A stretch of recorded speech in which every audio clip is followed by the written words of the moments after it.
ऊपर से नया नया रंग रूट रहे, ट्रांसफर होके आयल रहे नया नया, तोहरे बारे में जानत ना रहे। छोड़ देना जाए दी। चुप, एकदम चुप। एक लफ्ज ना एसपी, एक भी लफ्ज अगर निकलल तो हर लफ्ज पे गोली चल जाए। खून सवार वो हमरा खोपड़ी पर।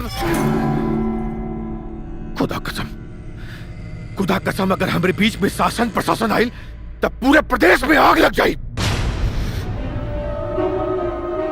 वो जवन वर्दी पहन के वदना सा सिपाही हमरे भाई के देह पे जवन जख्म देले बा, ओकर एक एक बूंद खून निकाल के वही के वर्दी पे हाथ पोछब।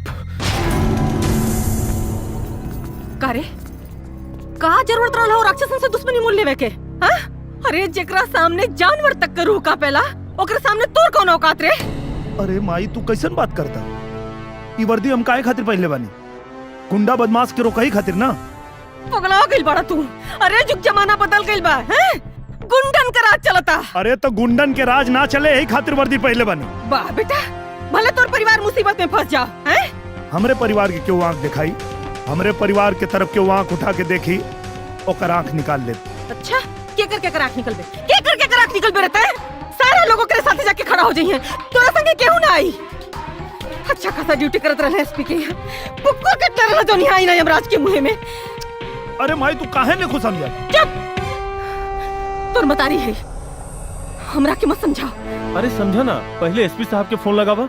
हमरा पक्का विश्वास बा कि पुलिस वाला के मदद जरूर करी। हाँ, फोन लगाओ। अरे लगाओ ना फोन एसपी के।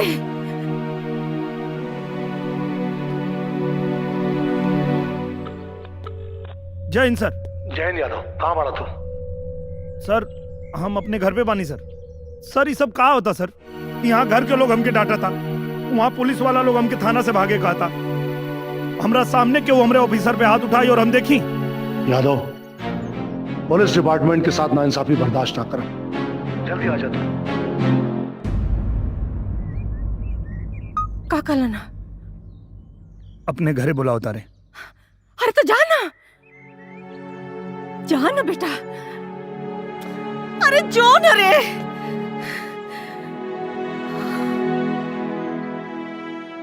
जय भगवान जी, अब एसपी साहब के यहाँ गए ना, कुल ठीक हो जाए।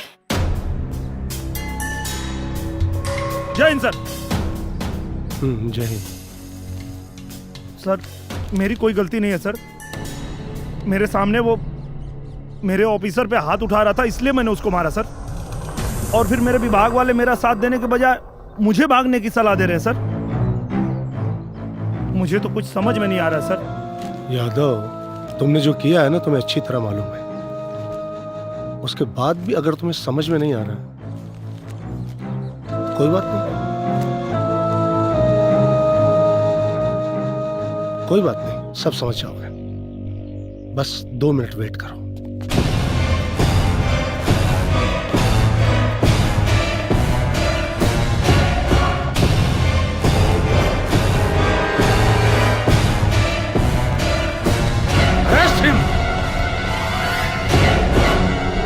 अरे यार तू लोग तो भरोसा कर हमरे ऊपर। यादव, हमनी के वहीं ड्यूटी पे बानी जा। साहब के आदेश से बढ़ के कुछ नहीं खे। हाथ ऊपर। यादव, तोहार खेल खत्म। सर समझाई ना ये लोग के। ले जाओ इसे। सर हमारी बात सुनी सर। हम कोनो गलती नहीं की गई सर। अरे आप पुलिस वाला हो के वो पुलिस वाला के साथ नहीं की थे सर। आपको अपने सिपाही पे भरोसा नहीं सर। सर आप गुंडों का साथ दे रहे हैं सर। सर गलत कर रहे हैं आप।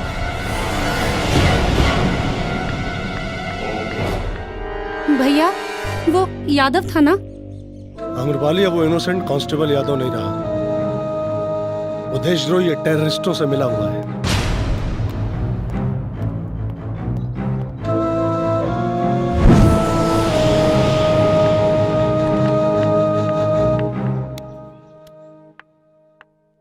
पता नहीं भैया को क्या हो गया। जब तक यहाँ पे यादव रह के दिन रात जी हुजूरी करा था, तब तक बहुत सीधा आदमी था, और जैसे बाहर जाकर अपना काम करने लगा, आतंकवादी बन गया।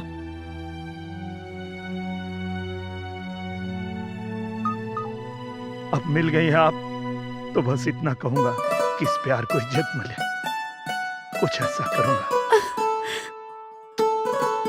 आई love you. I love you two.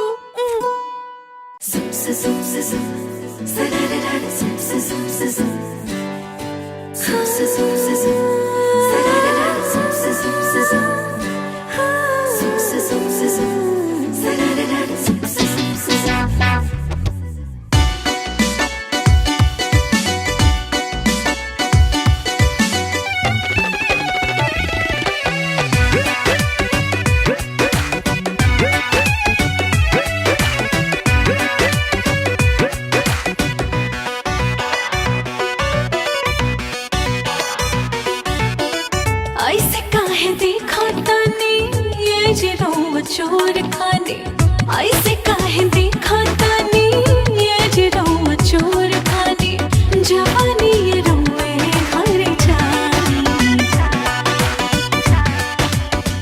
दिलवा में होला कुद कुदिया, देख के ही दुधिया गोराई गोराई। दिलवा में होला कुद कुदिया, देख के ही दुधिया गोराई।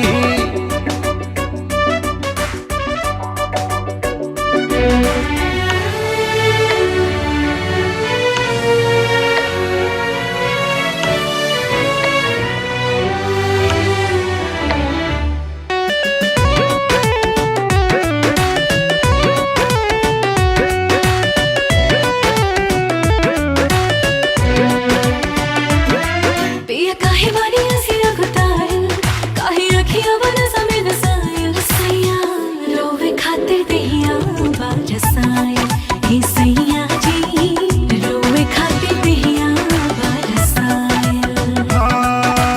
एहो धाना मान गदा गद भाईल बा, जब से चढ़ाली जवानी तोहर माध भाईल बा। सावधान रोवे कामयानी, सगरो हेराइल हमर बुद्धिया, देख के ही दुधिया गोराई गोराई। दिलवा में होला कुद कुदिया, देख के ही दुधिया गोराई।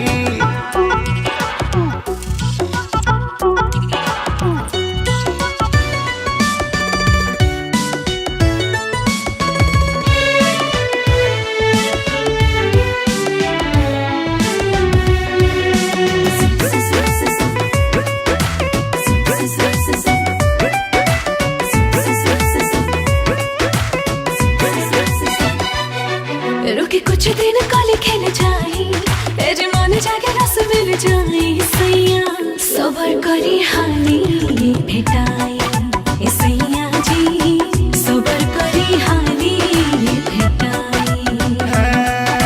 छागल छुना छुनिया छनक गइल बा, एहो जान हमर जिया सहनक गइल बा। बतिया में जनिया छुड़ाई, मनया जब भइल पूरा कुदिया, देख के ही दुधिया गोराई गोराई। दिलवा में होला कुद कुदिया, देख के ही दुधिया गोराई।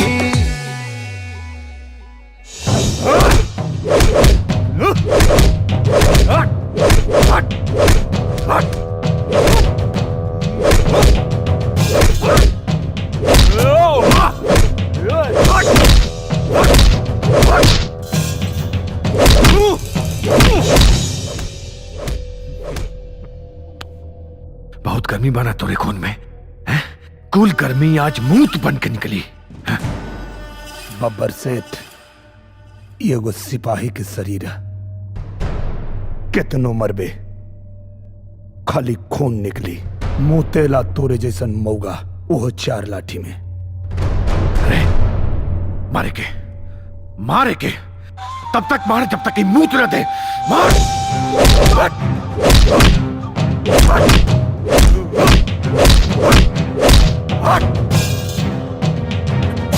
मुतबे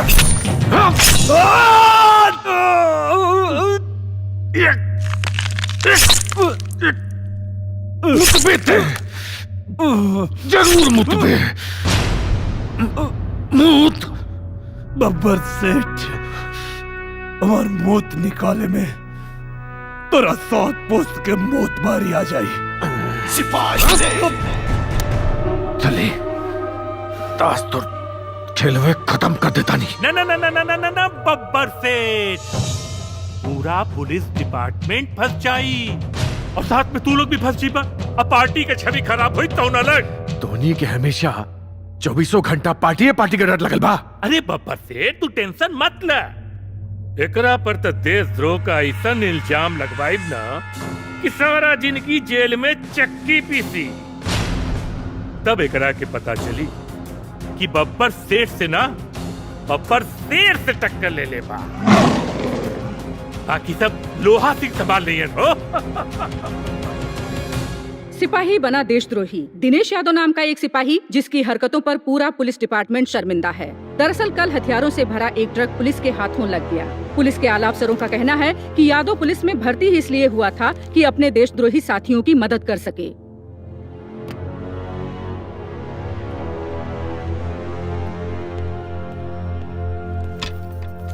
भैया ये सब क्या हो रहा है? कहाँ क्या हो रहा है? सब मिलकर यादव को फंसा रहे हैं। ये सब झूठ है, यादव ऐसा हो ही नहीं सकता। एक मिनट तो और काहे का मतलब? ये जौन कुछ हो रहा बा नाटक है? हाँ भैया, ये सब बिल्कुल नाटक ही है। यहाँ हम में से कौन नहीं जानता कि बब्बर कैसा आदमी है। सब मिलकर उसे फंसा रहे हैं। भैया भैया प्लीज कुछ कीजिए। आम्रपाली अभी तो इतना बड़ा भाई लो कि अपने बड़ भाई के काम में दखल दा। और इस सब तो हर काम नहीं खे कि का सही और का गलत। जाके अपन काम करा, जाए जैसे। गलत तो गलत ही है भैया। एक सीधे साधे आदमी को आप लोग ने आतंकवादी बना दिया। आम्रपाली यादव शेर के पिछवाड़े उंगली करे चल रहे, वो भी बब्बर शेर के। अब देशद्रोह के जुर्म में सड़बे जेल के अंदर। बिना सोचे समझे आग में कूदने का नतीजा देख लिए। जोश में होश खोना बुद्धिमानी नहीं है। अब सड़ो।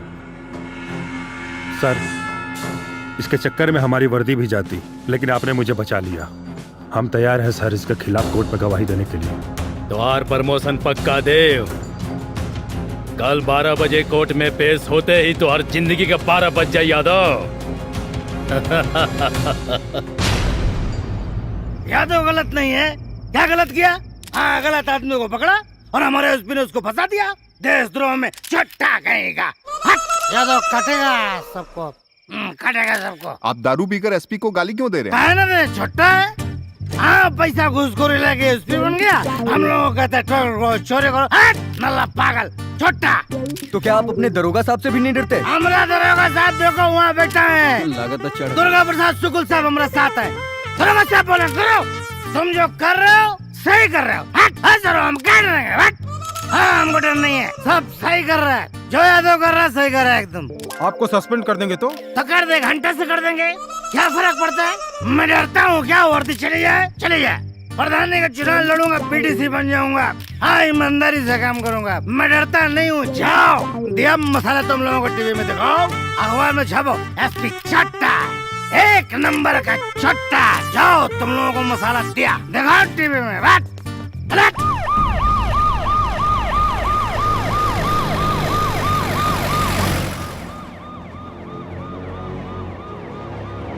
का हो यादव, अबे तक अकड़ गई ना तोर? हाँ,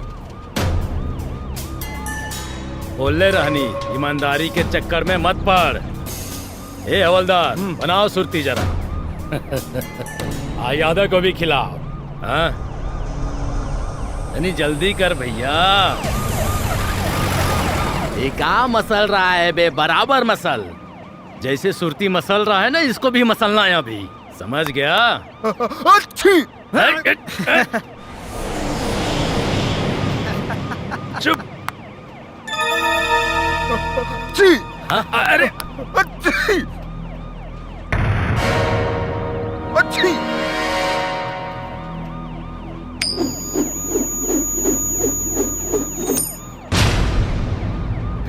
आओ भैया।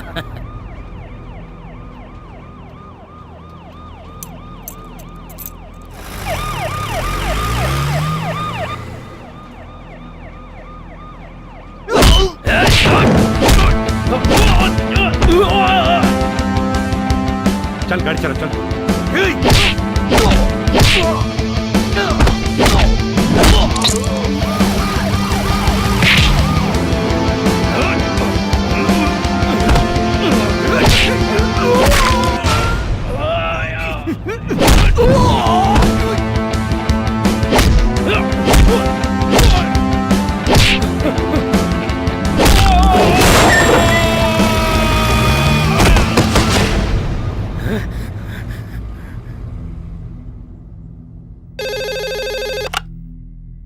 हेलो सर, यादव फरार हो गया। फरार हो गया? क्या बकवास है लोहा सिंह? सही कह रहे हैं सर, देव सिंह ने गद्दारी की है। सर, जाते जाते वो सरकारी असला भी लूट ले गए। एक मुजरिम पुलिस कस्टडी से फरार हो गया और तुम क्या कर रहे थे? चप्पे चप्पे पे नजर रखो, किसी भी कीमत पर यादव की गिरफ्तारी चाहिए। चल फोन रखो।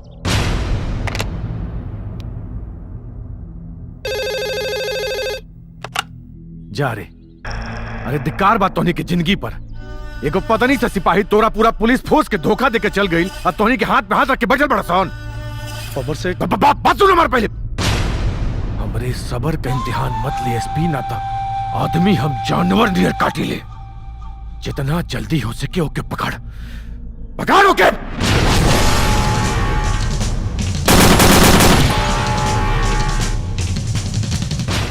अरे खुलवा तो बहुत जरूरी है प्लीज। क्या बात हो? अरे साहब बहुत जरूरी है, तनी एसपी साहब से मिलवा दो। बोल देली ना एसपी साहब नहीं मिली हन, तारा सस्पेंड अरे करे बाड़े ना। सस्पेंड तो कैले हम, लेकिन एक बार मिलल बहुत जरूरी है प्लीज। ना ना जा भैया तू जा। साहब चला हटा। मिठाई भैया तनी कुछ करवा दो ना ना कुछ ना होई। जय भगवान। आवा आवा आवा, तो है लोगों ने कमी और रहा। बतासा जी, सुनने में आया कि एसपी साहब आपको सस्पेंड कर दिए। ना ना हमारा आरती उतारत रहा ना, सस्पेंड ना करिए तो का प्रमोशन कर दिए। हे महाराज, ऐसा में हम रोनिया कि तोहन लोग रहा जितना बोल ले रहे कुल दिखा देला टीवी में। आप तो बोल रहे थे मैं किसी से डरता ही नहीं हूँ। हे भगवान, तो जब शराब या पी ले तो ना डराइला, और जब शराब उतर जाला तो डराइला गिला। बहुत बेकार आदमी हवा। अब मजोले था हमार ब्याह शादी उम्र में भाई ना हो, कहाँ जा भैया? भाग जा तो कमरा सबरा फोड़ दे। भाग जा, कहा था भाग जा, भाग हट। हे भगवान, का करी दादा? जिन जाई कोई लड़िया नौकरिया पिया छोड़ दे।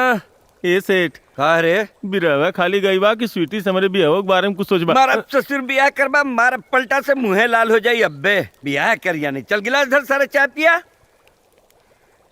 चलन बियाह करे। आ गई ना भविष्य का दरोगा। कौन दरोगा आयल हरे? अरे एसपी के दारू पी के गरिया देले बा और सस्पेंड हो गइल बा। अभी केतनो कुछ मांगी दी है मत। अरे सरवा पहले को 2500 बाकी लगेले बा, देबे ना किलस बे। दी है मत कुछ। सेठ जय हिंद। अपन जय हिंद अपने लगे रखा, निकल नहीं से तो। बड़ा गुस्सा में लगता रहा। गुस्सा में ना हो, तनी जलेबी खिया देता, बहुत भूख लगल हो। जलेबी? हाँ जलेबी खइबा? हाँ। 2500 पहले के बाकी बा, देबे ना किला आलू जलेबा खाए। अरे तारा जो तनख्वाह मिले वाली है दे दे। अरे अपन तनख्वाह लेके ओहरे रहा। मैंने सस्पेंड हो गई तो ना देबा खाए के। तब ले बुढ़ा घोड़ा के घास से ना दी। अरे तो डकैत ना है, दे दे। हमारे साथी होते पूछ। अरे हम साथी होती कुछ नहीं की। अरे ये एकदम फर्जी आदमी बा। पलट गई, दारू पियावत रहनी हो। ना ना देखा थे तू लोग के ईमानदारी। ज्यादा बहुत भूख लगल हो। अरे निकल ले जा। पूरे वक्त में साथ छोड़ देला, तू देला छोड़। हट कहीं और चल जाए, निकल ले, भाग हट भाग सारे। निकला ना, कहली फर्जी आदमी बा।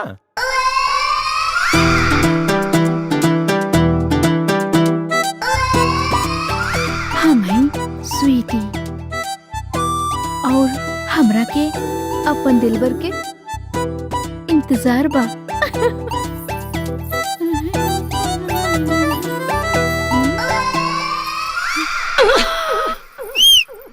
आई हाँ ए सिपाही जी,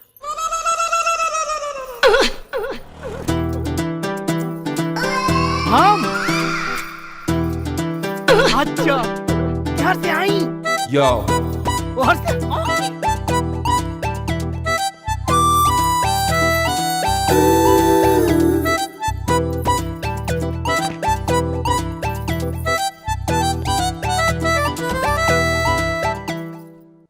काहे बोलवलू हो?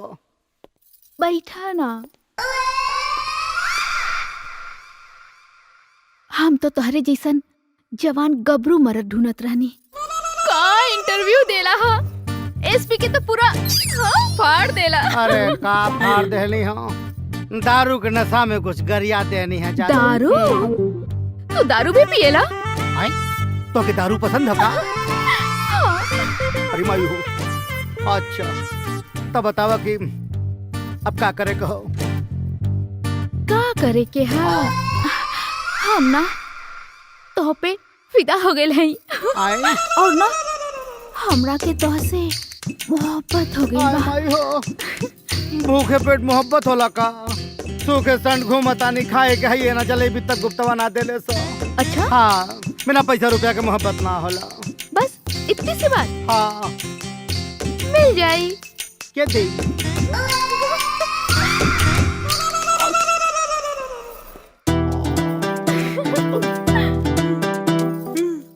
अरे भाई हो इतना पैसा?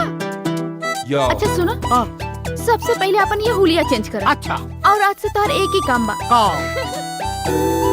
हमके प्यार करेके। प्यार? पहले कपड़ा खरीदम, फिर बनीवा का पैसा देम, फिर जलेबी खाओ, ठीक बा? अच्छा ठीक बा, ओके बाय बाय। अरे प्यार के करी?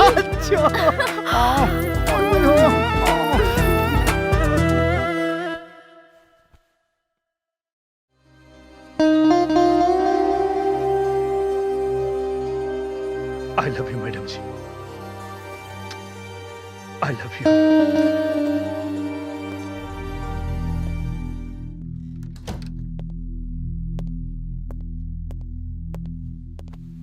यादव, तुम यहाँ? चिंता मत करी मैडम जी, हम यहाँ आपके कोनो नुकसान पहुंचावे नहीं खियाल। बस ही जाने खातिर आयल बानी कि आज पूरा दुनिया हमके देशद्रोही साबित करे पे लागल बा। का रहुआ भी हमके देशद्रोही समझता नहीं? बिल्कुल नहीं यादव, तुम पहले भी मेरे लिए हीरो थे, हो और जीवन भर रहोगे। थैंक यू मैडम जी। यादव, मैंने तुम्हें एक मैसेज भेजा था। हाँ मैडम जी, हम वो जवाब देवे की कोशिश कैले रहनी, लेकिन ओकरा पहले ही सब महाभारत हो गई। पर मुझे तुम्हारा जवाब मिल गया।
चाही रानी भरत थरिया लेके सूत रहा हमरा के कोरा जी खहीन हो जाई भीन सारिया सैया छोड़ दा ए सैया छोड़ दा ई खटिया तू दूर दे बका कहिया ये करा तुम्हें राजा दूर दे बका काल लाल पहिला काट के हो काल लाल पहिला काट के ई रहे गोरे गोरे खाला खाला ए सुगना खाला खाला ए सुगना कटोरे कटोरे खाला खाला ए सुगना कटोरे कटोरे खाला खाला ए सुगना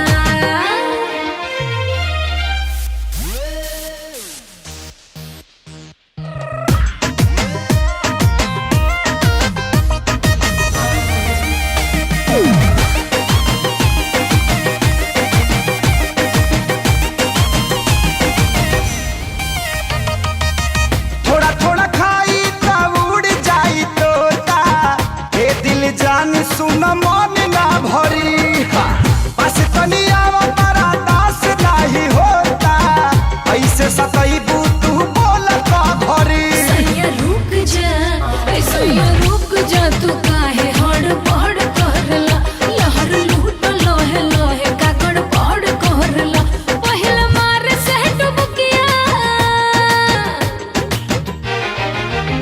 पहिल मार से डुबकिया था लेला कोरे कोरे खाला खाला ए सुगना हो खाला खाला ए सुगना कटोरे कटोरे खाला खाला ए सुगना कटोरे कटोरे खाला खाला ए सुगना त आवो खाला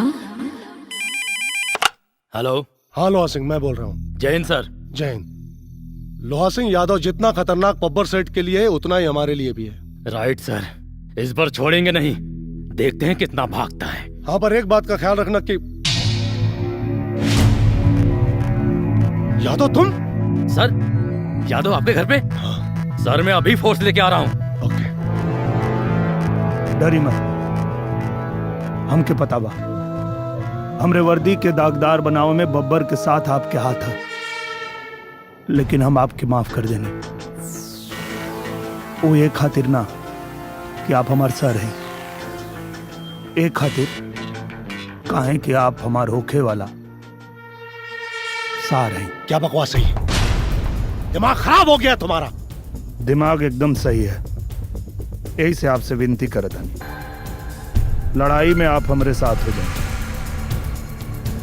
और दुनिया के बता दी कि हम एगो भगोड़ा ना, ईमानदार और मर्द सिपाही हैं। तुम्हें क्या लगता है यादव, तुम एक बार भाग क्या गए क्रांतिकारी हो गए? फोर्स आ रही है, बच नहीं पाओगे। जब तक बब्बर और तोहरा जैसन लोग के असलियत जनता के सामने ना ले आई तब तक हमके पकड़ल तो दूर छू भी ना पाएगा। नजर घुमा के देख लो यादव, तुम गिर चुके हो अभिमन्यु की तरह।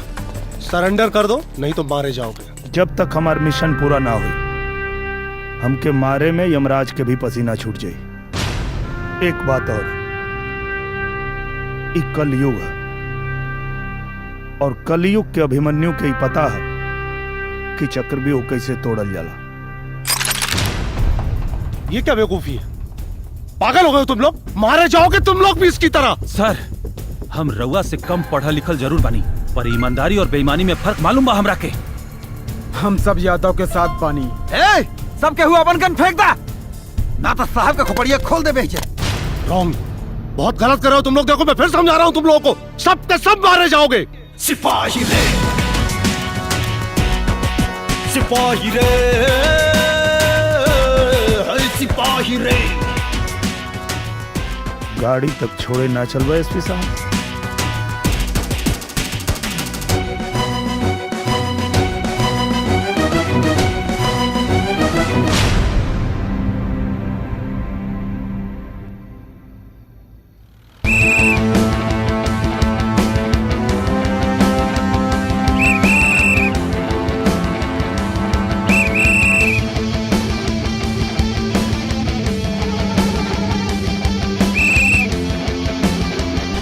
हमके एगो बात नहीं समझ में आवत। मतलब पुलिस फोर्स इतना निकम्मा हो गई बा कि एगो सिंगल पसली के आदमी पूरा पुलिस फोर्स के चकमा दे के निकल गई। अब पुलिस वाला हाथ पे हाथ धर के बैठे लगे सर। अबर सेठ बात ही कि हमरे सिपाही ओकरे फेवर में बंदूक लेके खड़ा हो गई ना हमरे खिलाफ। अब समझ में नहीं क्या अचानक धोखा हो गई। एक मिनट कहीं तू लोग बिरादरी तो नहीं खेला? अरे ना अगर तू लोगों से नहीं हो तो हमसे बता दो, हम अपने आदमी के काम पे लगा दे। और अगर हमारा आदमी काम पे लग जी है नु तो शहर में हुई कत्लेआम और शहर के लॉ एंड ऑर्डर लग जाए दक्षिण। बाबर सेठ हमार बात सुना, ऐसा कुछ करे के जरूरत नहीं खे। जगह जगह नाकेबंदी कर दियल गई बा, पुलिस चप्पा पर तैनात बा, यादव बच के भाग न पाई। देखा अगर कानून व्यवस्था के कुछ हुई तो हमारे मंत्री पद पर आ चाहिए, हमरे पर आ जाए का मतलब आप पर आ चाहिए। ऐसा कुछ मत करे एसपी साहब, बताई ना। बस एक और मौका दे, या तो जिंदा या मुर्दा आपके सामने हुई। ठीक बा, आखिरी मौका गवैला लग तो ओकरे बाद मिली सजा। और बब्बर सेठ के सजा का मतलब मौत। यादव, कुछ ऐसी बातें हैं जो मैंने तुम्हें नहीं बताई। मैं नहीं चाहता था कि तुम कोई गलत कदम उठाओ। यादव, समझ रहे हो तुम मैं क्या कह रहा हूं? भाई कब है? यहाँ कहाँ बैठे ली? कहाँ बस भैया? ओ जी, मीना, हे माई का भाई बोलना, कहाँ बा सब लोग? खत्म हो गए। का खत्म हो गई? सब खत्म हो गए।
छोड़ दे हमारे बाबू के, छोड़ दे हमारे बाबू के, छोड़ दे हमारे बाबू के, छोड़ दे। अरे क्या करे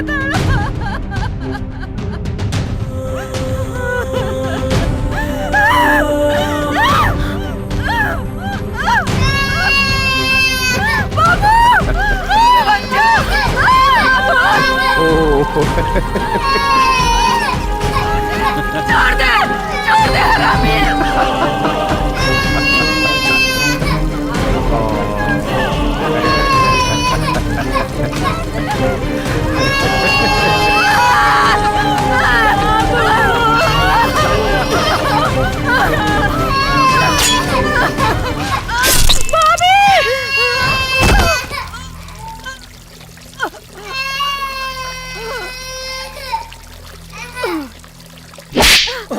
तेरी माँ का भाईजान ई का करत हुआ? तोरा के तो दोजक में भी जगह न मिली, एकरा के कुमारे मार देवा। मार मत, मार मत।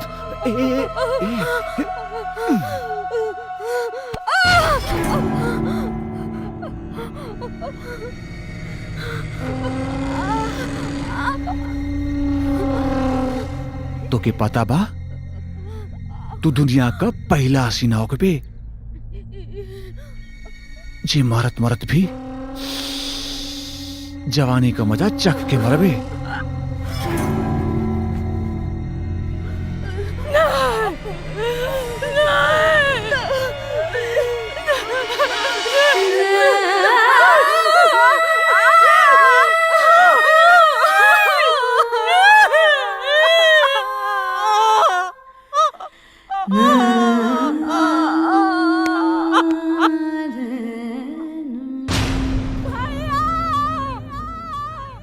पूरा परिवार का लाश देखे खातिर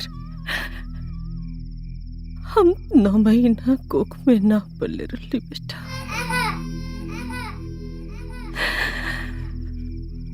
अब जिहाद एगो सिपाही नियन और मुरियाद एगो सिपाही नियन।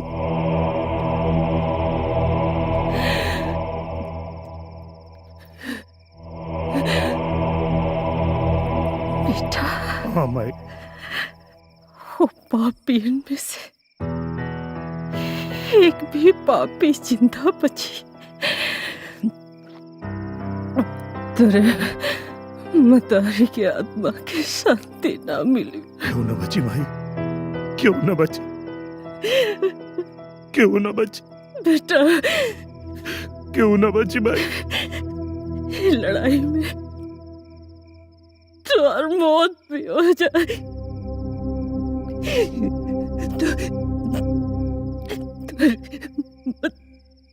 मतारी के तुमको तकलीफ ना हो। छोड़ो छोड़ो हम मत ना छोड़, ना छोड़ माई, ना छोड़।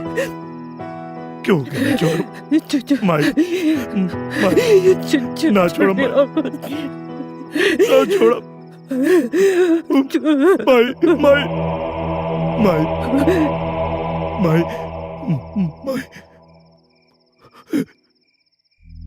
माई, माई, माई, माई, माई, सब छोड़ के चल गए, तू छोड़ के मत जा भाई,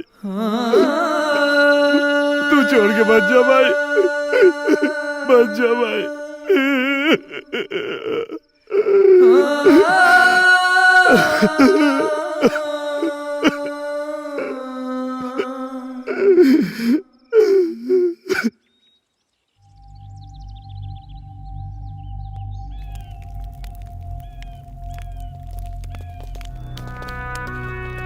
वर्दी के फर्ज निभावे खातिर हमार पूरा परिवार के आहुति चढ़ गई। अब अंजाम चाहे जौन भी होके, वर्दी पहनत समय जौन शपथ ले रही, अपने वर्दी और कानून की रक्षा के लिए अगर मेरी जान भी चली जाए तो भी मैं अपने कर्तव्य से पीछे नहीं हटूंगा। अपने शपथ के आखिरी सांस तक निभाई। ये आहुति सिर्फ तोहरे परिवार के ना, ये आहुति पूरे सिपाही समाज के परिवार के रहे। जब पुलिस ही पुलिस के दुश्मन हो गई तो गुंडन और बदमाशन के कौन दोस्त दिहल जाए। शासन और प्रशासन मिलके हमने के खत्म कर दी। हमने का कर पाई मर्दे, तहरा ऊपर भी देशद्रोह के कलंक लगा देले बा सरवा। वही कलंक के मिटावे खातिर लड़े के बा। वो कलंक के मिटावे खातिर ई मिशन के पूरा करे के पड़ी। और ये मिशन के टारगेट बा बब्बर के असलियत समाज के सामने लियावल और वर्दी के बेगुनाही। बिल्कुल, इस लड़ाई में हम लोग तुम्हारे साथ हैं। पर साथ देवे से पहले एक बार और सोच लो, काहे कि हमनी जौन रास्ता पे निकलल बानी जा, जान कभी भी जा सकेले। जान तो उसी दिन चली गई थी जिस दिन अली ने मेरे ऊपर हाथ उठाया था। वर्दी के सम्मान खातिर मरल जरूरी बा। हमहू मरे खातिर तैयार बानी। जान जाए तो जाए। बिल्कुल। लेकिन यादव, हमारा एक सिपाही लोहा के हाथ लग गया है। तब मिशन के पहला टारगेट हुई लोहा से।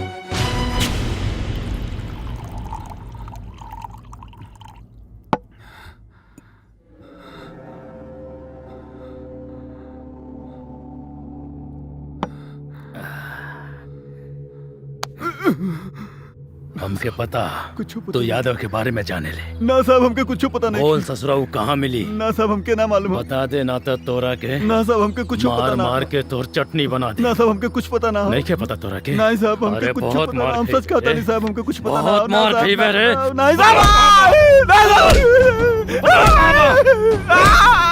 हमके कुछ पता ना। अरे तू खड़ा खड़ा मुंह का देखा बाड़े, जो जाके दारू ले आओ। जी सर।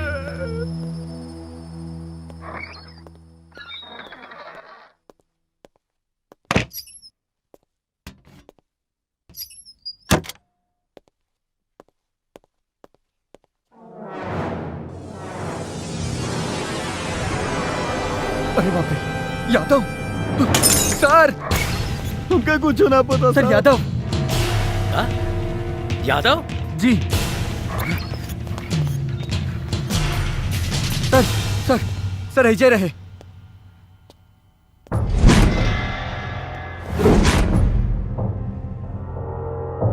ससुरा दारू हम पीले बानी और नशा तोरा को।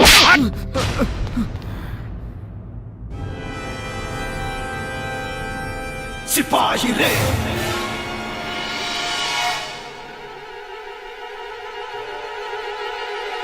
सिपाही रे।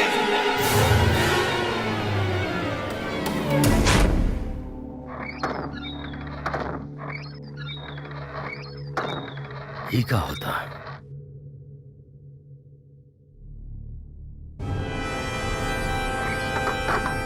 क्या होता?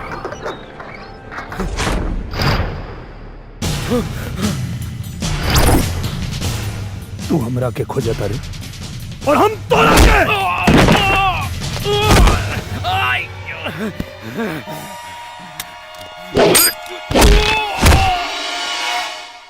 यादव, हमरा को माफ कर दे। हमसे बहुत बड़ा गलती हो गई। कैसे माफ कर दी?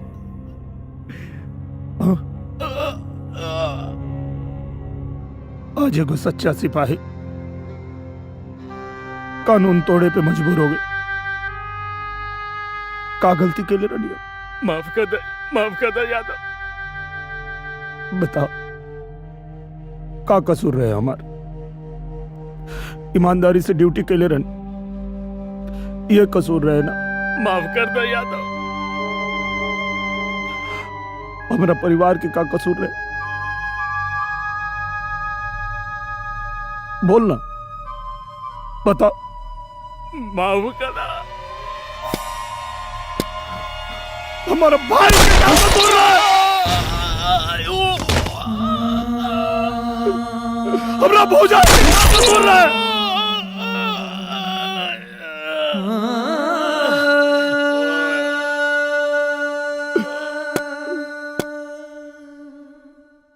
हमार मासूम भतीजा के का कसूर रहे? हमार बहन के का कसूर रहे? हमार माई के का कसूर रहे?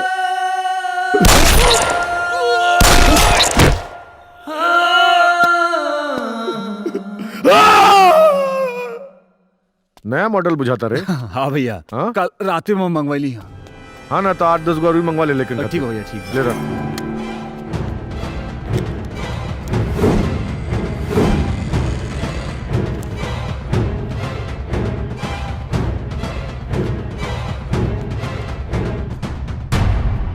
बब्बर सेठ, 15 अगस्त से पहले तोरा आतंक खत्म करके जनता के सामने कुत्ता के मौत ना मर ली तो हमरा नाम के कुत्ता पोस ली है। तेरी मोह की हट।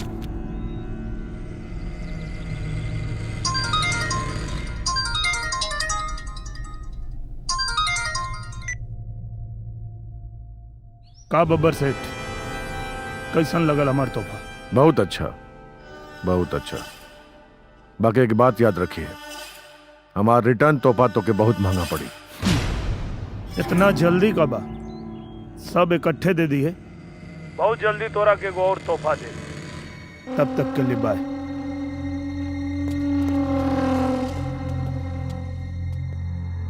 Oh my God, oh my God. खाली लाल बत्ती में घूमत तू लोग। और जदुआ तोनी के छाती में बैठ के तांडव कर रहल बा। देखा बब्बर सेठ, आप चिंता मत करी, सब व्यवस्था जल्दी हो जाएगी। ए मंत्री, नेता वाला भाषण ना, हमके रिजल्ट चाहिए, रिजल्ट। यादव चाहिए हमके। बची ना, पुलिस वाले के मर रहे बब्बर सेठ, कौवा कौवा का मांस ना खाला। हेलो, हाँ एसपी संजय पांडे, जितना जल्दी हो सके बब्बर सेठ के घर पे पहुंचा फोर्स के साथ। एम्बुलेंस लेके आवा, लोहा सिंह का मर्डर हो गई बा, जल्दी आओ, fast. Hello mister Gyanilal Gupta, how you? अरे बड़ा लाल पियर पहन के टहरत हुए भाई। उसके ऊपर मत जाओ। सबसे पहले 2500, तुम्हारे 2500 रुपए का उधार। ये बाकी वाला है? 500 ज्यादा है, उसमें से 250 तुम दोनों टिप ले लेना। जियो से। और सुनो, करे कहाँ से इतना पैसा पागल के पैसों दे देले से टीपो देता। नौकरिया फिर से लग गई का? नौकरी नहीं, छोकरी मिल गई है। छोकरी? छोकरी मिल गई है। दरअसल उस दिन जब तुम लोगों ने मुझे डांट कर भगाया, मैं बहुत मायूस था। मैं रोड पकड़ कर जा रहा था। अच्छा? जैसे ही गुप्ता रोड पकड़ कर गुप्ता चौराहे पर पहुंचा तो मैं टर्न मारा गुप्ता गली में, और गुप्ता गली में गुप्ता निवास के पास एक खूबसूरत लौंडिया ने सीटी मारी। भाई लौंडिया खूबसूरत थी, मैं ऊपर छत पर गया, वो मुझसे लिपट गई। उसने कहा तुम्हारी खूबसूरती पर, तुम्हारी गबरू जवानी पर मैं मर रही हूँ, तुमसे मोहब्बत करना चाहती हूँ। मैंने भी उससे कहा तुम फिदा हो गई हो तो मैं भी तुम्हें पसंद करने लगा हूँ। हम लोगों ने रोमांस किया, उसने हमें पैसे दिए और उसने कहा सिर्फ आओ मुझसे रोमांस करो, तुम्हें पैसे ऐसे ही देती रहूंगी। एक मिनट, पेड़ा कैसे है? 300 रुपया किलो। 500 रुपए पकड़ो, 200 रुपए टिप रख लो, और मुझे 1 किलो पेड़ा दो, मुझे बजरंग बली को चढ़ाना है। अरे तो टिप दे। Don't waste time, time is money, money is time, please जल्दी करो। अरे अंग्रेजी मत झाड़ दे थे ना तो लगा के उन्हीं आवे। नौकर तुम खड़े खड़े क्या देख रहे हो? नौकर नौकर नहीं तो क्या मालिक बोलूंगा, गधे। बाल झड़ गए तुम्हारे पागल कहीं के। हाँ चलो मीठा लाओ, फट फट फट फट फट फट। दरअसल क्या है कि कल 2 बजे का टाइम मैंने उस लौंडिया को दिया है। लौंडिया ने मुझे 2 बजे अपने घर पर बुलाया है, इसलिए बजरंग बली को प्रसाद चढ़ाकर मैं वहीं जाऊंगा। Bye bye. ले निकल यहाँ से, निकल। अंग्रेजी बोला था करे कौने ही छोकरी और लवंडिया के बात करत रहली। सुनला है का एड्रेसवा बतावला से? कौन एड्रेस? गुप्ता चौराहा, गुप्ता रोड, गुप्ता गली, गुप्ता निवास। अरे तोरे भदेली में चाटता। अरे सरवो, है बतासवा? हाँ। टाइम कितना बतैला सकाल? 2 बजे। 2 बजे? हाँ। कल 2 बजे सारे के रगड़ल जाई जरूर। अरे बतासवा कोड दे तो के।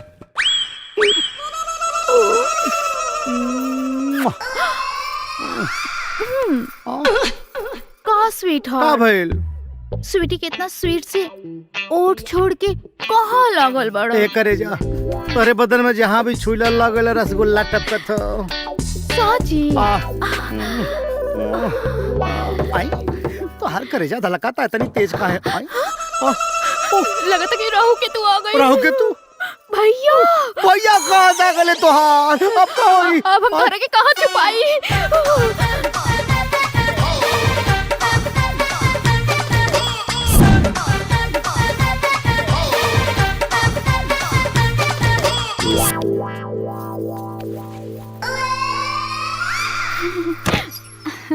दरवाजा खोले में इतना टाइम? भैया के रहल? केहू ना भैया। नहीं, कोनो मरद के आवाज आवत रहल। मरद? वो तो हम गाना गावत कहीं। गाना गावत रहलू, मरद के आवाज में गाना गावत रहलू है। भैया तू हम पे अपन स्वीटी पे शक करेला? हाँ, बिल्कुल। अच्छा तो जा ढूंढ ला के ढूंढ मरद रहे। बा।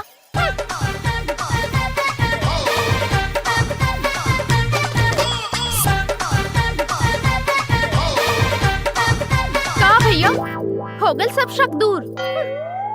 कुछ ना बहन करे, तू हमार बहन पे शक करत हुए, गलत गलत इल्जाम लगावत हुए। मेरे प्यारे सिपाही दोस्तों, मेरे साथ जो भी हुआ आप सब उससे अनजान नहीं है। मैं देशद्रोही हूं या सच्चा सिपाही हूं, सच्चाई आप सब जानते हैं। हाँ, ये बात अलग है कि कोई आवाज उठाने की हिम्मत नहीं कर रहा, पर एक बात ध्यान रखिएगा, जो आज मेरे साथ हुआ वो आपके साथ भी हो सकता है। माँ, बहन, भाभी, पूरे परिवार के लाश की कल्पना कर सकते हैं। कल्पना मात्र से ही रूह कांप जाती है। मैं आप सबसे इतना ही कहना चाहता हूं कि आप अपने आत्मा से एक बार जरूर पूछिएगा कि इस धर्म और अधर्म की लड़ाई में आप किसके साथ हैं। अगर आपको लगता है कि मैं देशद्रोही हूं तो मेरा साथ मत दीजिए, लेकिन अगर आपको लगता है कि मैं एक सच्चा सिपाही हूं तो अपने आत्मा की आवाज जरूर सुनिएगा। जय हिंद। सही कहा था यादव। अब भैया हमनी के डिपार्टमेंट देत का बा, हमनी के स्थिति सबसे गैल गुजरल बा। अखादी के सामने तक खाकी एकदम अपाहिज हो गइल बा। का हो, हमने के यही दिन खातिर वर्दी पहन ले रहनी जा कि अपना अफसर के कुत्ता के खाना खियावल जाए और मंत्री जी के लड़का के स्कूले छोड़े जाए जाओ। पिताजी, हमरा स्कूल में सब लड़का हमके सिपाही के लड़का कह के चिढ़ावे ले। तू यादव अंकल जैसन कोनो काम करा ताकि हमहू फक्र से कह सकी कि हमार पिताजी सिपाही हवे। हई रउआ ली, हमरा बेमानी के जेवर ना चाहिए। का हो, का सोचा ताड़ा? सोचे के का बा, यादव के साथ देवे के बा। का हो सिपाही जी, यादव के वीडियो तो वायरल हो गई बा, रउआ केकर साथ बानी? वैसे दिल से तो यादव के साथ बानी, लेकिन नौकरी से मजबूर बानी। रोवा जाए यादव जी के साथ दी।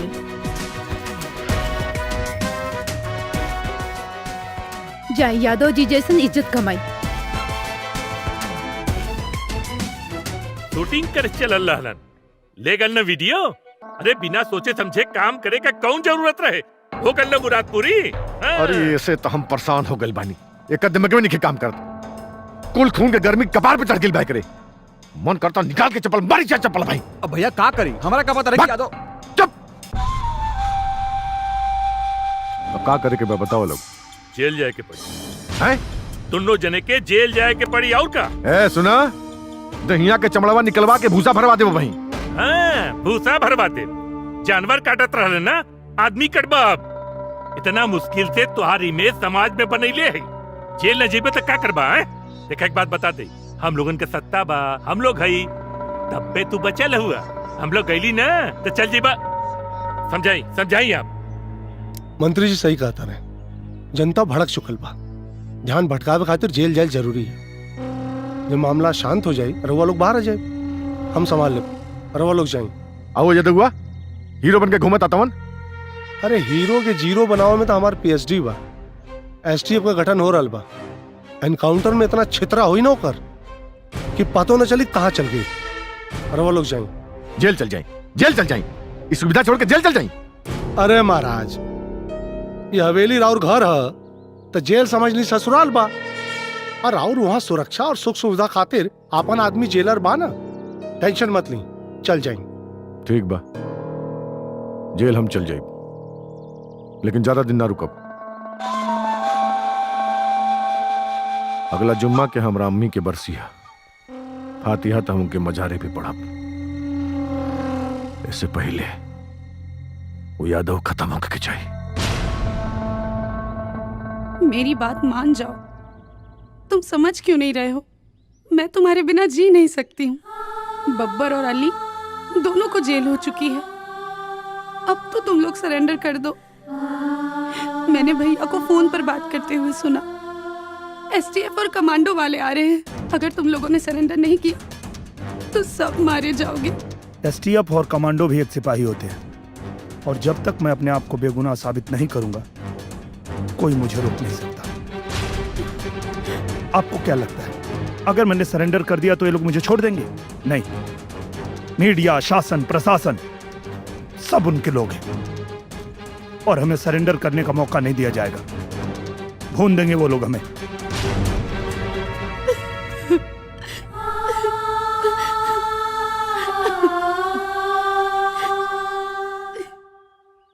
चिंता मत करो, मिशन पूरा करने से पहले मरूंगा नहीं मैं। जौन वीडियो के लिए कितना बवाल मचैले बड़ा लोगन, यादव कोनो युधिष्ठिर ना बड़न कि जौन कहियन सच कहियन। बब्बर सेठ के और उनके लड़का के जेल भेज दियल गइल बा और वीडियो के जांच के लिए फोरेंसिक लैब भेज दियल गइल बा। हाँ बताइए आप एसपी साहब। देखिए, हमने यादव को सरेंडर करने का पूरा मौका दिया, लेकिन वो हमेशा भागता रहा। अब एसटीएफ का गठन हो गया है और यादव को देखते ही गोली मारने का ऑर्डर पास हो चुका है। रही बात उस वीडियो की, तो नेताजी एक ईमानदार जनप्रतिनिधि हैं और मैं एक रिस्पॉन्सिबल पुलिस ऑफिसर। अभी आप लोगों पे डिपेंड करता है कि उस भगोड़े मुजरिम की बात मानते हैं या हम जैसे जिम्मेदार लोगों की। एक्सक्यूज मी, चलिए। प्रणाम। अरे मालिक का चाका चवा बनी है गोलगप्पा। अबे नौकर ठीक से साफ करो, गर्दा दिखना नहीं चाहिए। ओके। अरे पतली कमरिया हिलावे लपा लपा। अरे मालिक का चाका चवा बनी है गोलगप्पा। बड़ा गाना गावत रे भाई। गाना इसलिए गा रहे हैं कि बहुत खुशी की बात है। खुशी? यस। कौन सा ऐसा खुशी मिल गई भैया? कल मैं अपनी गर्लफ्रेंड के साथ रोमांस कर रहा था, तभी एक हलकट टाइप राहु और एक चिरकुट टाइप केतु आ गया। वो दोनों दरवाजा खटखटाने लगे। मैं घबरा गया, मुझे लगा कि आज तो मैं पकड़ा गया। लेकिन हमारी गर्लफ्रेंड बहुत तेज टाइप निकली। उसने कालीन में लपेट कर एक कोने में मुझको खड़ा कर दिया। वो दोनों राहु केतु पूरे घर में ढूंढते रह गए, हमको पाया नहीं और लौट कर चले आए। और उसके बाद मैंने वही कालीन बिछाया, अपनी गर्लफ्रेंड को लटाया और फिर क्या क्या क्या क्या हुआ जिसकी तुम लोग कल्पना नहीं कर सकते हो। ओह माय गॉड, मैं तुम लोगों को एक कहानी को सुना रहा हूँ। एक काम करो, ये पकड़ो 2000 रुपए। मंदिर पर 2000 रुपए के बता से, क्या बोला मैंने? मंदिर पर 2000 रुपए के बता से बंटवा देना मेरी राहु और केतु की शांति के लिए। मेरी गर्लफ्रेंड से मुझे कल 2 बजे मिलना है और मुझे उसके लिए लहंगा खरीदना है, इसलिए मैं जा रहा हूँ भूतनाथ की दुकान पर। ओके माय डार्लिंग, आई एम कमिंग। और मारा हमरा के बुझाइल राहु केतु के बा के सेठ। अब बहिनो कुछ बिगड़ा लाई बा, तू अपना बहन सुटी के बिया हमरा से कर द। कहीं बतसवा कुछ ऊपर नीचे कर देलस ना तो हम बिया नहीं करब। सारे 5 लीटर पेट्रोल के इंतजाम कर, काल जला के बतसवा के राख कर दे राख। ठीक है।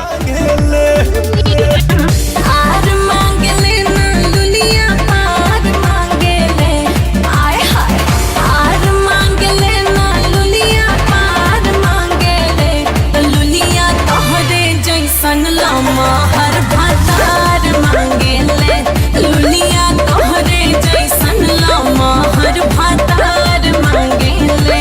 दे दो ना।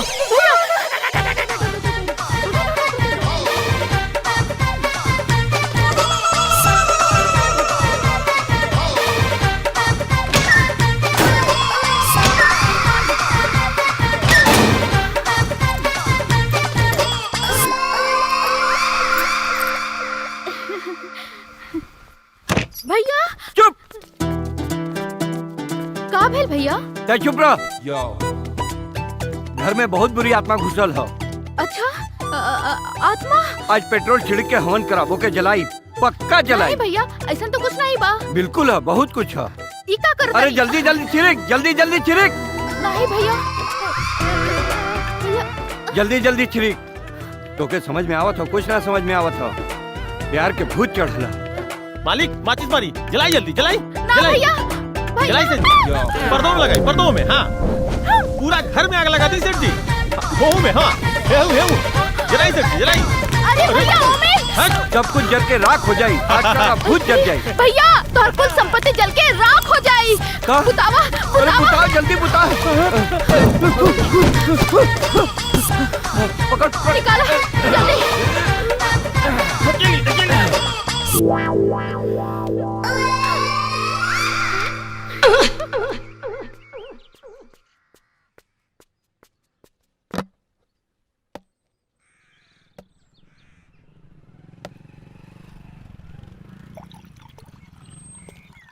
हेलो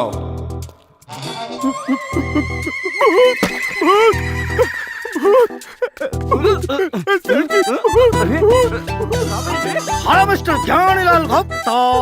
सारे कहाँ घुसा रे? ऐसा होत रहे? अरे मैं बतासा हूँ, बतासा। अरे तू जिंदा कैसे बढ़े? आए? मुझे मर जाना चाहिए था क्या?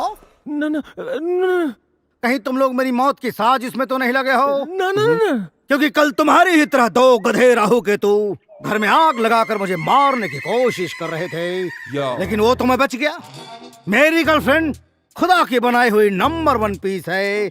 जब वो दोनों गधे घर में आग लगाए, मेरी गर्लफ्रेंड ने मुझे संदूक में बंद कर ताला लगा दिया और ताला लगाने के बाद चाबी आग में फेंक दिया। अच्छा।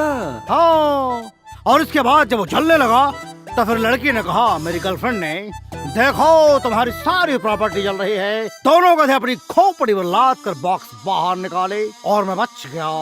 मेरी गर्लफ्रेंड से मेरी शादी होने वाली है, वो आने वाली है। तुम लोग फटाफट 15 किलो मोतीचूर के लड्डू पैक करो, हमें मंदिर में शादी करनी है। 1 मिनट फोन करता हूँ।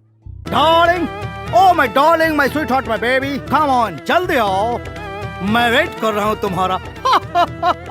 ओके ओके। अरे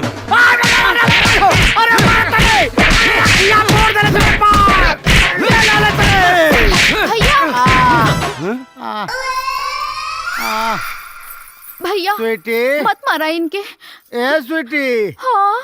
अरे भाई तेरी बत्ती जला था, कुछ लौकात नहीं खे। बत्ती बत्ती भुलाए गेल तोहार अंग्रेजी। अब सीख गईला भोजपुरी तू। सीख गए नहीं बाबू। है ना?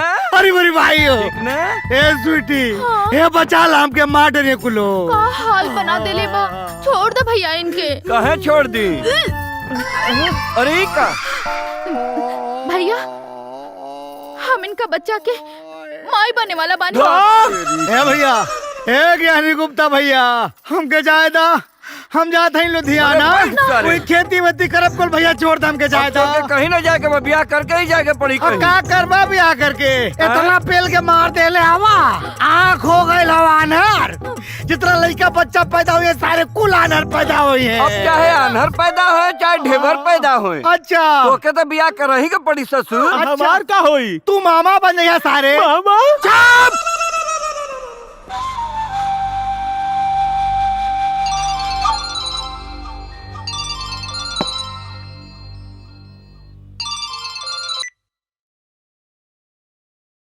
भाई कई लेकिन आगल बाड़ी, काल उन्हन के दुबई भेजे के बा।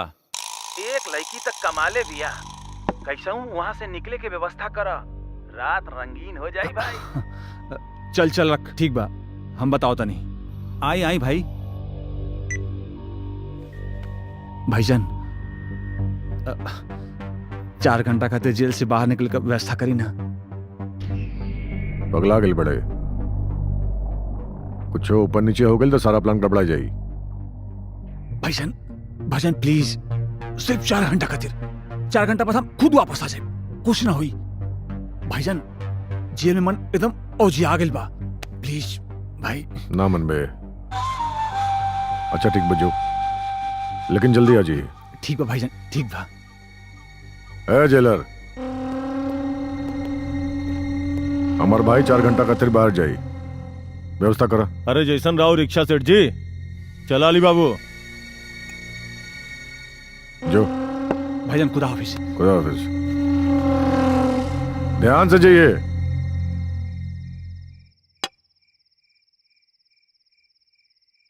तू कल चली जाएगी तो मैं क्या करूँगा?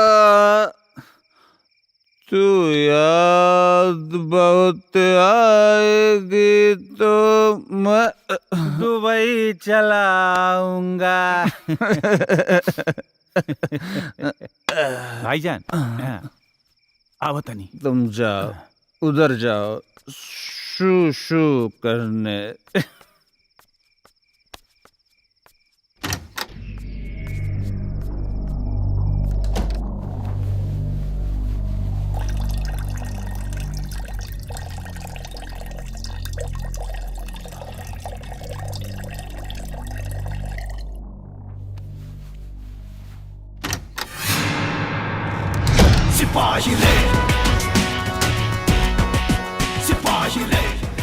हमरा भतीजा के पानी में डुबैले रहले ना थे।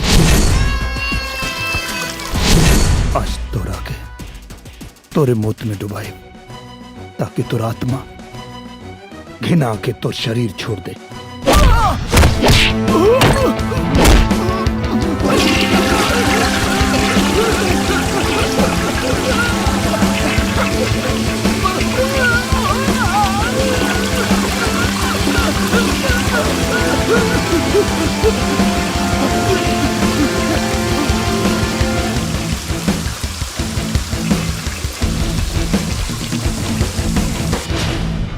वाह ब्यूटीफुल जान, मैं तुम्हारे लिए ताजमहल बनवाऊंगा।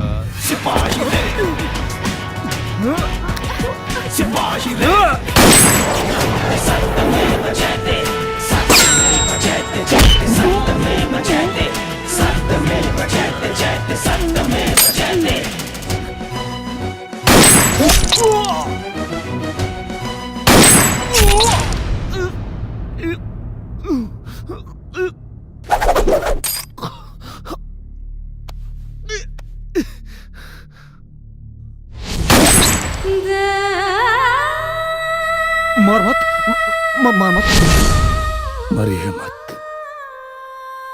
मरे से पहले तोरा के नपुंसक बनाई ताकि गलती से भी धरती पे दोबारा जन्म लेबे तो नपुंसक बन के पैदा होबे।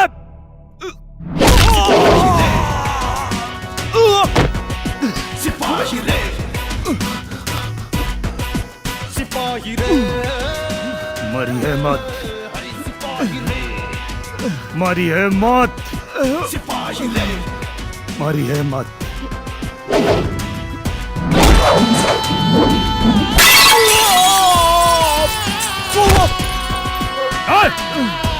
उठ, उठ,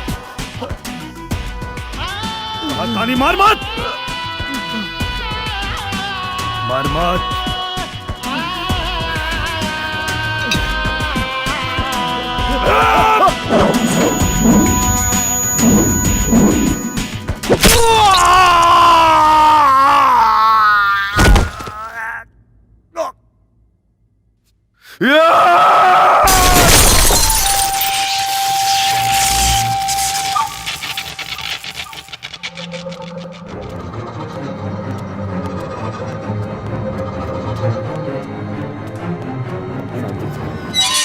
केहू के न छोड़ो, मार दे, छोड़ो ना, मार दे ओकरा के, मार दे।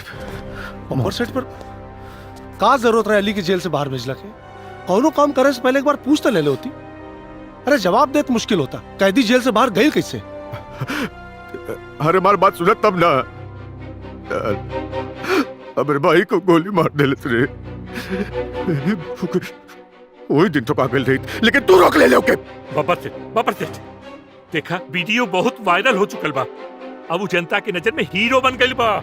अरे सिपाहियन की नजर में तो पहले से हीरो रहल। हमरा से तो मीडिया के सामने जवाब देते नहीं खे बना था। लगा था कि सत्ता भी हाथ से चल जाई। सत्ता चल जाई, सत्ता चल जाई। हमार जिगर से प्यारा भाई चल गई तो क्या सत्ता के लगल बा?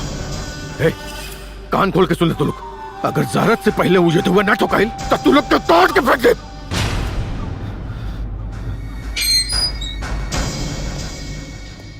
हाँ बोल। रउआ से कुछ बात करे के रहल। हाँ बोल। एसपी के बहन से यादव के चक्कर हा।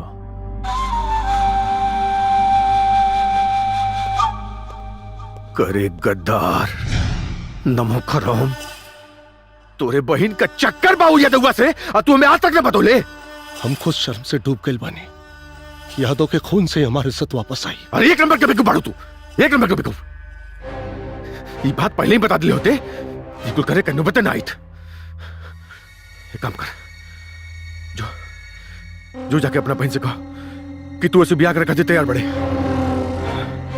वो खुशी के बारे उजे जाई और उजे ठोका जाई। अरे लेकिन साथ में हमारी बहन भी तो रही, वो मर जाए। अरे बेवकूफ, बहन पहले निकली और बाद में ठुकाई। जो जितना एक्टिंग करे मैं चुका। ए मंत्री सुन, एकर बहन जाई उसे मिली। हमार 100 गो हथियार बंद आंधी पुलिस बन के जाइए। पुलिस पर भरोसा नहीं किया हमके। वो जैसे निकली ठोक दो। और एसपी की बहन का हुई? कुर्बानी खाली हमार भाई हुए दी।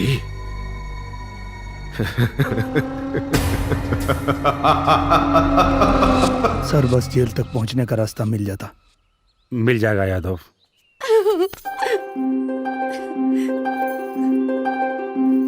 का बात बा? बहुत खुश लगा तारू। बात ही इतनी खुशी की है।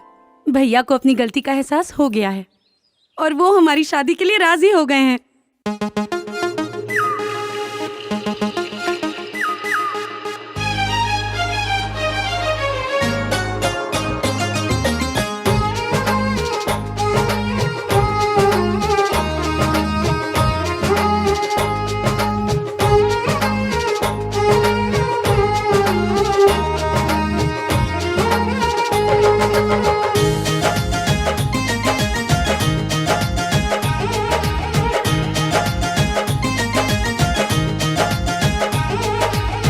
सावन में हरिहर भइल भतवे कुड़िया आइल चढ़ते कुंवारी पीर दिया फुलाइल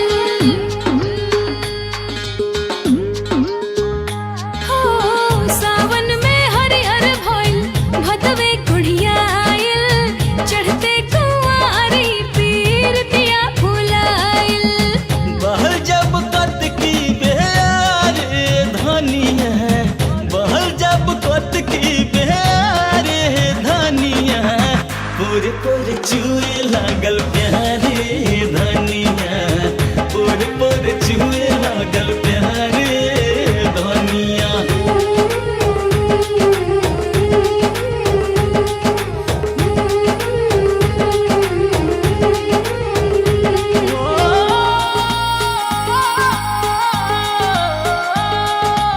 इश्क के अजबे गजब अंदाज हो खेला जाने कब अंजाम कब आगाज हो खेला इश्क के अलगे अपन रिवाज हो खेला अगहन में अदहन नियान देह डबकावलो अपना सोनहिया के आँच से हो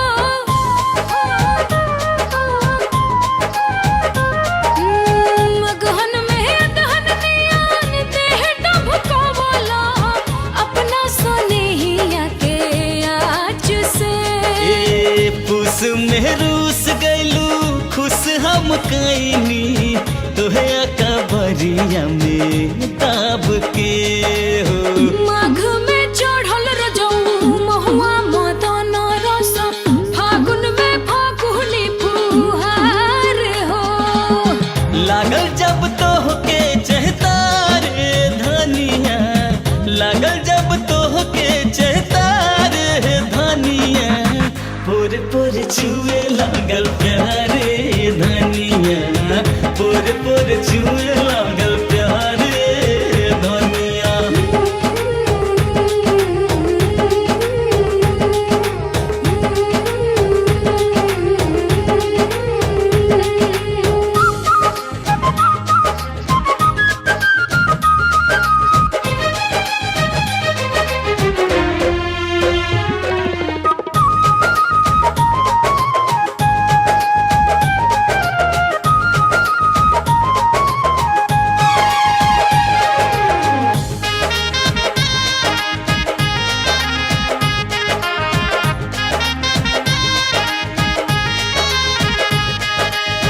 जब उन्माद हो बेधे पाई सखुआ धीरे धीरे उमकता देह जी हो हाय जब उन्माद हो बेधे पाई सखुआ धीरे धीरे उमकता देह जी ए जेठ दोपहरिया में उठला लहरिया अब कदिन हिया के छेह जी अरे बरसल आसा अढ़ तब तरसल ईमान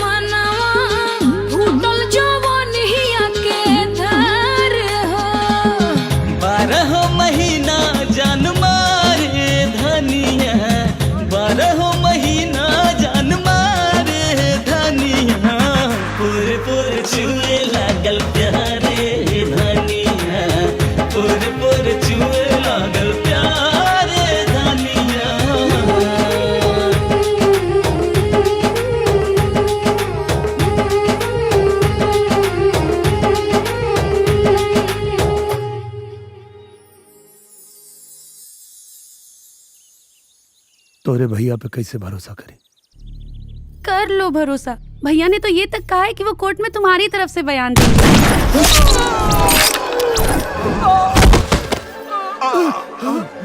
रामदीप, राजेश, रामदीप, राजेश,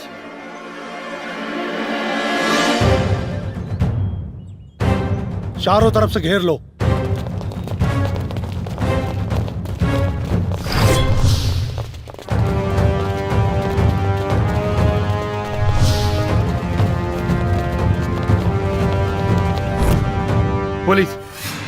पुलिस ने हमें चारों ओर से घेर लिया है।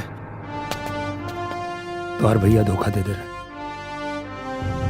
अब लागत अब मिशन पूरा ना हुई। मिशन पूरा होगा, मिशन पूरा होगा यादव, तुम चिंता मत करो। मैं इनको सामने से चकमा देता हूं, तुम लोग पीछे से निकल जाओ। अरे सर, ये तो मौत के मुंह में कूदना होगा। आप कूदना पड़े या कुछ भी करना पड़े, इसके अलावा और कोई दूसरा रास्ता नहीं है हमारे पास। चलो चलो, आ जाओ। लड़े के बाटे धर्म युद्ध कर विशाल गर्जना, मिटी भले ही जिंदगी मिटी कबोई फर्ज ना। लड़े के बाटे धर्म युद्ध कर विशाल गर्जना, मिटी भले ही जिंदगी मिटी कबोई फर्ज ना। देश प्रेम देखे नहीं अपना पराया, जो भी हम गद्दार सबके कर दे सफाया। बन के सियाही सिपाही रे। पलटूराम जी सर, मेरा गाड़ी तक पहुंचना बहुत जरूरी है। ऐसा करो जी सर, तुम लोग मुझे कवर फायरिंग दो। ओके सर। चलो चलो निकलो।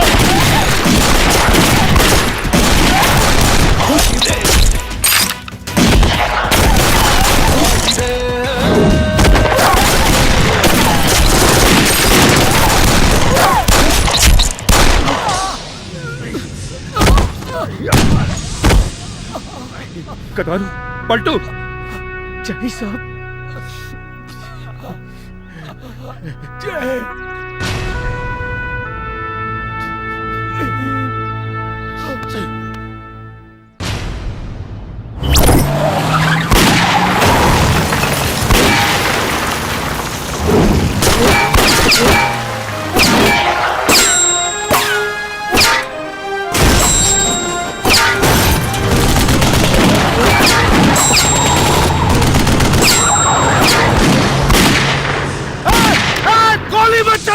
गाड़ी में बहन है मेरी।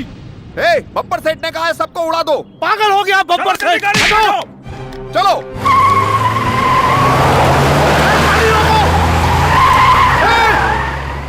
हाथ ऊपर कीजिए एसपी साहब। तुम यहाँ गाड़ी में? मेरी बहन कहाँ है? यादव, मेरी बहन कहाँ है? क्या हुआ?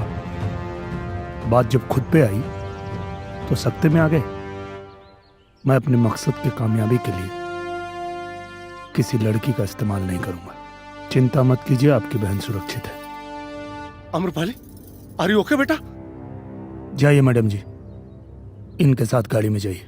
नहीं यादव, मैं तुम्हें यहाँ इस हाल में छोड़ के नहीं जा सकती, वो भी इनके साथ। इन्होंने सिर्फ तुम्हें ही नहीं मुझे भी धोखा दिया।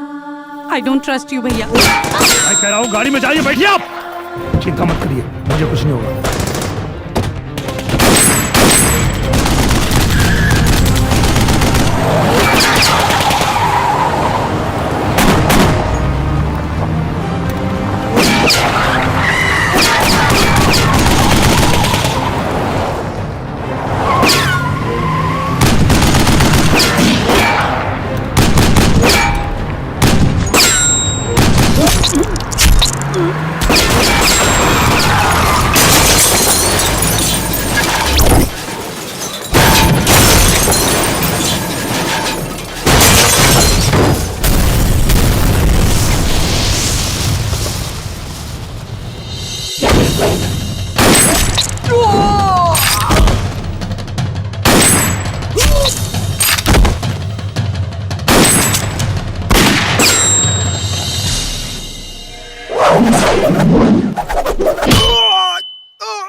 वर्दी गई तो क्या हुआ, जमीर अभी बाकी है। सत्यमेव जयते जयते सत्यमेव जयते सत्यमेव जयते सत्यमेव जयते। सिपाही रे सिपाही रे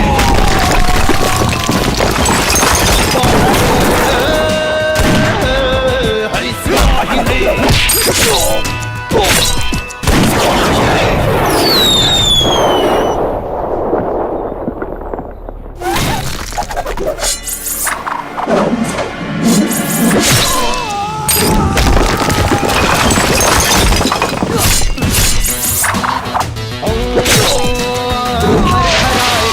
भीजे शेर ईद फाड़ दे, पलक झपकते दुष्ट जन के खेल सब बिगाड़ दे। तीन रंग वाला सर पे जब कफन की मोड़ दे, महाभारती के लाल लोहा के मोड़ दे। सामने टिके लगे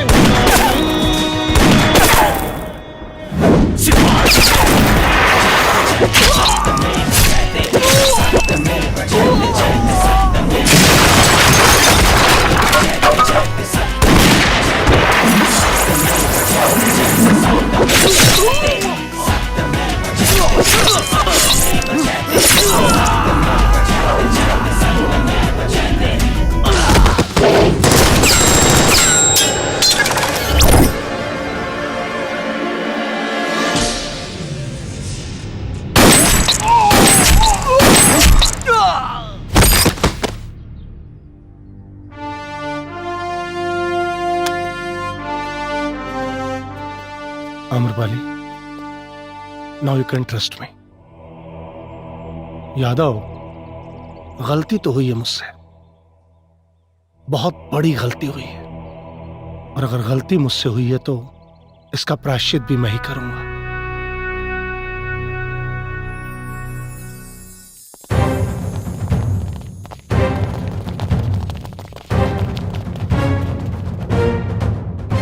का रे एसपी, इमा कैसे रे? भौंके आयल बड़े,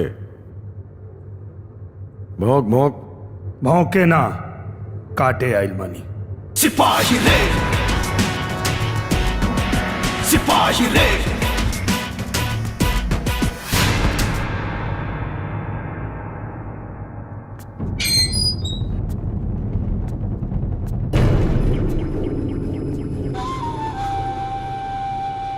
बासी रोटी और गरम खून के नाश्ता हमरा बड़ निकला गेला। कसम खुदा की यादा, तो एजा के हमार नाश्ता बन गईले। तोरा के नाश्ता नसीब होई कि ना ई त नइखे पता, लेकिन आज कुत्तन के भर पेट भोजन जरूर मिली।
सिपाही रे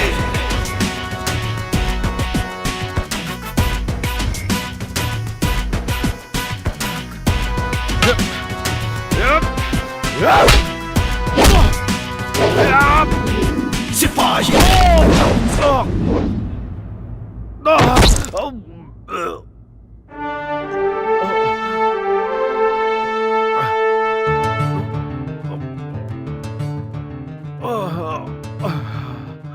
का भाई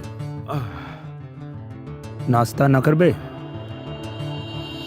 जौन काम तोर लोहा के किल्ला ना कर पैलस इस सिपाही के डंडा कर दी।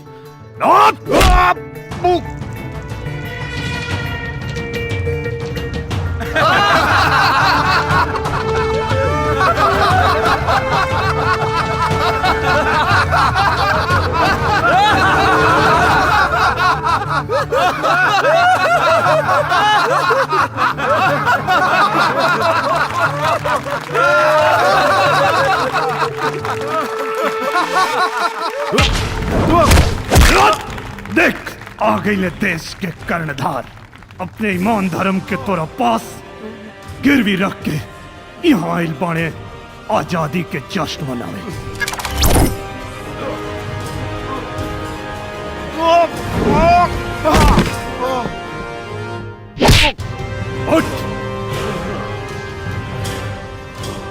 एसपी खड़े खड़े क्या देख रहे हो? रोको उसे।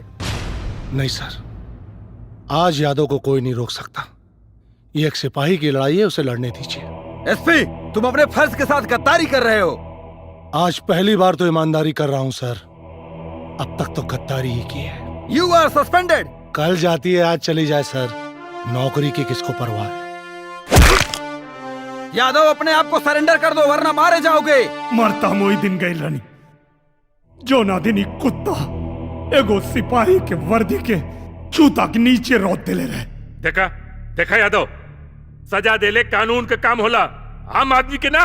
कौना कानून के बात करता नहीं आप? हाँ? कौना कानून के बात करता नहीं आप? जो ना कानून के आप जैसा नेता मंत्री ए बब्बर जैसन देशद्रोही से मिलके अपना घर के नौकर बना देले बा। हम विश्वास दिला रहल बानी ई मीडिया के सामने कि तू बब्बर के छोड़ दा और सरेंडर कर दा। बब्बर के सजा अदालत में मिली और तोरा बेगुनाही के भी। कौना सजा के बात करता नहीं आप? हाँ? कौना सजा के बात करता रहा?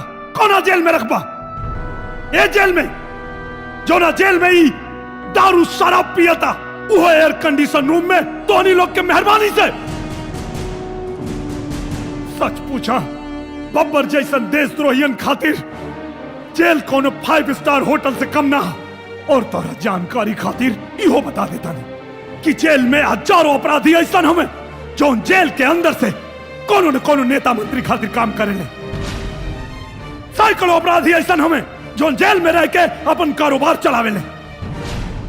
और कुछ सम्माननीय अपराधी ऐसा भी हमें जो जेल के अंदर से चुनाव लड़े ले और जीत भी जाले।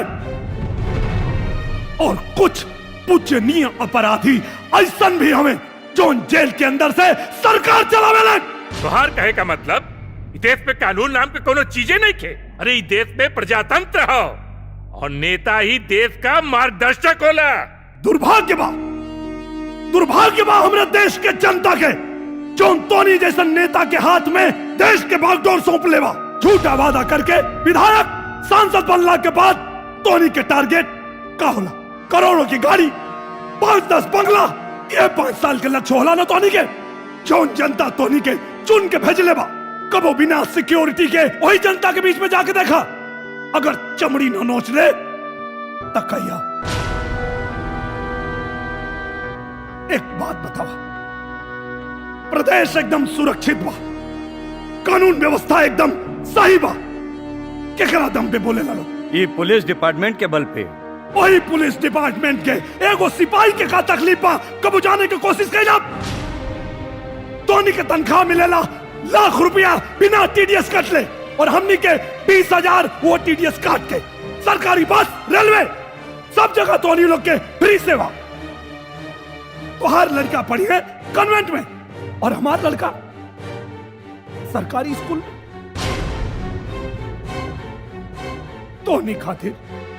तोनी खातिर एगो सिपाही के औकात का।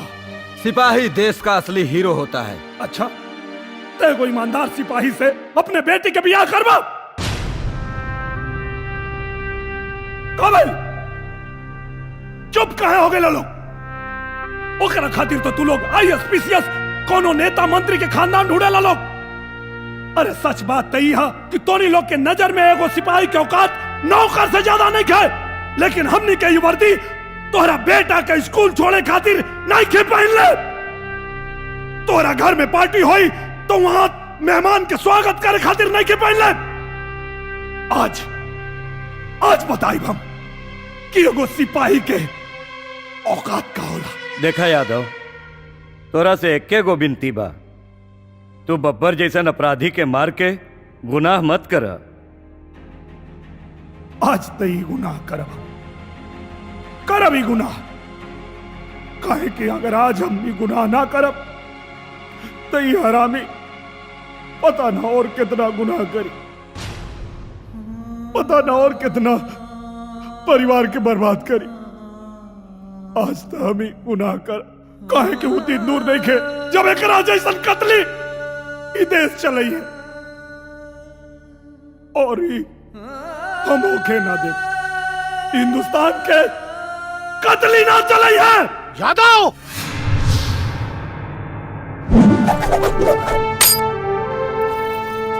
बचपन से सुना था रहल बानी कि कानून अपना हाथ में ना लेवे के चाहिए, लेकिन आज कानून अपना हाथ में ले अपना हाथ में कानून।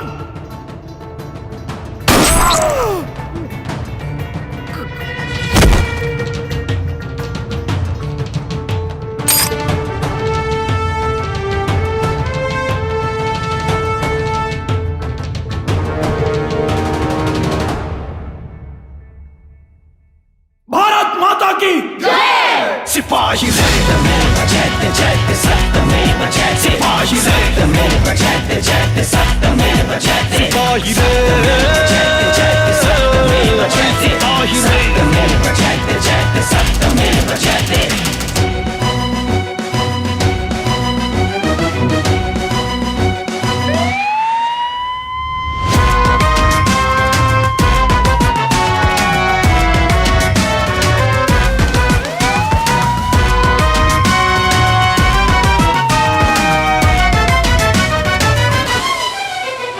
लड़े के बाटे धर्म युद्ध कर विशाल गर्जना, मिटी भले ही जिंदगी मिटी कबोई फर्ज ना। लड़े के बाटे धर्म युद्ध कर विशाल गर्जना, मिटी भले ही जिंदगी मिटी कबोई फर्ज ना। देश प्रेम देखे नहीं अपने